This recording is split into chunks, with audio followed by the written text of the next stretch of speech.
So well board exams का माहौल गरम गरम चालू है अभी। और कई जो स्टेट बोर्ड हैं और चाहे सीबीएसई बोर्ड हो चाहे आईसीएसई बोर्ड हो, कुछ लोगों के एग्जाम्स ऑलरेडी यहां पे कंप्लीट हो चुके हैं, कुछ स्टेट बोर्ड के एग्जाम्स अभी होने के हैं। लेकिन एक सवाल जो सभी स्टूडेंट के मन में आता है वो होता है कि यार हम लोगों ने अपने तरफ से तो 110% देने की कोशिश की है, लेकिन क्या हमने ऐसी गलतियां कर दी हैं जिस वजह से हमारे नंबर काटे जा सकते हैं? क्या एग्जामिनर हमारी कॉपी में देखता है और किस बेस पे हमें वो जो है मार्क देता है? तो ये जो वीडियो है आप लोगों के इन्हीं सब सवालों के जवाब को लेकर बनाने वाला हूं। तो इस वीडियो को आपको एंड तक जरूर देखना है, आपको आज की इस वीडियो में पूरा जो है डिटेल में जानने को मिल जाएगा। एंड अगर चैनल पे नए हो आप लोगों को क्या करना है कि भाई सब्सक्राइब कर दो ऐसे ही बोर्ड एग्जाम से जुड़ी हर एक खबर पाने के लिए। सबसे पहले हम बढ़ते हैं अपने टॉपिक की तरफ और जान लेते हैं कि आपके मार्क्स किन किन कंडीशंस में यहां पे कट सकते हैं। सबसे पहली बात, आपने एक कहावत तो सुनी होगी,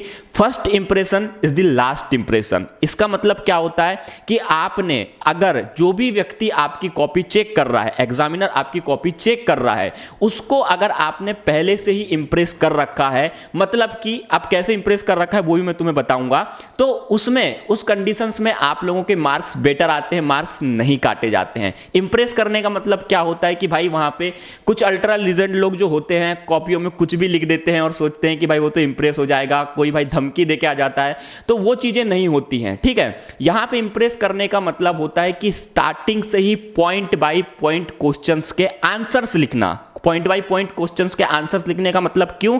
इसका मतलब यह होता है कि जब अगर आपकी कॉपी चेक करते वक्त कोई एग्जामिनर फ्रस्ट्रेट नहीं हो रहा है तो वो आपको बेटर मार्क देगा और आपकी अच्छे से ही कॉपी चेक करेगा। अब मान लो कई स्टूडेंट स्टार्टिंग से यही करते हैं कि भाई जो उन्हें बहुत अच्छे से क्वेश्चंस आ रहे हैं उन्हें लिख देते हैं। ठीक है, वो करना भी चाहिए क्योंकि लास्ट में उनके पास उतना टाइम नहीं होता है, तो स्टार्टिंग से भी करोगे कोई इशू नहीं है। लेकिन यहां पे कुछ क्या करते हैं, क्वेश्चन जो नंबर होता है आपका, वो नंबर को कभी इस क्वेश्चन का नंबर इधर डाल देते हैं, कभी उधर डाल देते हैं। उस कंडीशंस में क्या होता है कि एग्जामिनर के पास में आपकी होती है एक आंसर की और उसे बार बार उस आंसर की को पलटाना पड़ता है आपके क्वेश्चंस को ढूंढने के लिए और क्वेश्चंस को मिलान करने के लिए उनके आंसर्स। तो यहां पे वो उस टाइम पे काफी ज्यादा फ्रस्ट्रेट हो जाता है। फ्रस्ट्रेट वो इसीलिए हो जाता है क्योंकि यहां पे आपके जैसे हजारों स्टूडेंट उसके पास में हैं जिनकी कॉपियां उन्हें चेक करनी है और उन्हें एक टाइम पीरियड दिया जाता है और उन्हें 40 से 50 कॉपियां पर डे चेक करनी पड़ती है। तो उस टाइम पे उनके माइंड में काफी प्रेशर होता है और ऐसे में अगर आप लोगों ने और प्रेशर डाल दिया तो आपका इंप्रेशन यहां पे थोड़ा खराब हो जाता है, जिस वजह से वो जो है आपका इंपैक्ट बुरा देखने को मिलता है आप लोगों की कॉपी जब नेक्स्ट पेज में वो चेक करता है। सेकेंड चीज़ जो आप लोग गलतियां करते हो वो सबसे बड़ी गलती होती है कि भाई स्टार्टिंग से लेके एंड तक आप लोग काफ़ी ज़्यादा क्वेश्चंस जो होते हैं उनमें लिख देते हैं पहले, फिर उसका आंसर नहीं आता तो वहाँ पे कट पिट आप लोग बहुत ज़्यादा कर देते हैं या फिर इतने ज़्यादा स्पीड से आप लोग अपनी कॉपियों में लिखना शुरू कर देते हैं कि जो क्वेश्चन से रिलेटेड आप आंसर सही भी लिखे हो, लेकिन यहाँ पे स्पीड से लिखने की वजह से आप लोगों ने क्या किया कि अपनी साफ सुथरे तरीके से अच्छी हैंड राइटिंग से लिखने की नहीं कोशिश की। उस वजह से क्या हो रहा है कि उसे हर एक पॉइंट को पढ़ पढ़ के आपकी चेक करना पड़ रहा है, उसे समझ समझ के चेक करना पड़ रहा है। तो वो एक तो प्लस आपका फ्रस्ट्रेट भी होगा। सेकंड चीज ये होगा कि उसे ये लगने लगेगा कि यार ये ऐसी ही चीजें कर रहा है, तो वहां पे कैसा है कि वो फिर उतना ध्यान से वो पढ़ेगा नहीं, फटाफट आपका चेक करेगा और जहां पे 2 मार्क मिलने वाले वहां 1.5 मार्क भी कभी दे सकता है, कभी 1 मार्क भी दे सकता है, कभी 3 मार्क भी दे सकता है। वो डिपेंड करता है कि उसका मूड आपकी कॉपी को देख के पहले से कैसा हुआ है। तो यहां पे आप लोगों की ये गलतियां भी होती हैं।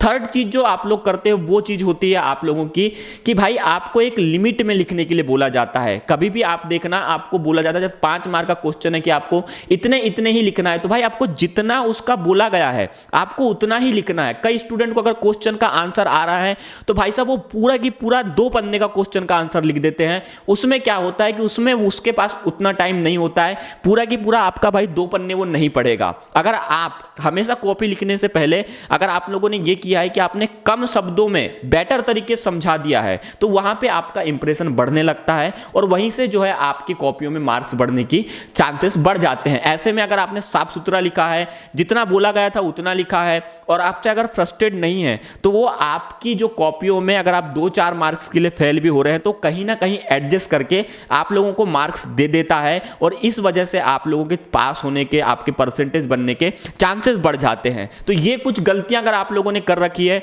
तो इस चीज़ के कारण आपके थोड़े बहुत मार्क्स में यहाँ पे कमी देखने को मिल सकती है। अब नीचे कमेंट करके आप लोगों को बताना है कि क्या गलती आप लोगों ने की है, क्या गलती नहीं की है। बस फिलहाल के लिए सिर्फ इतना था, मिलते हैं अपने नेक्स्ट वीडियो में, तब तक के लिए बाय बाय।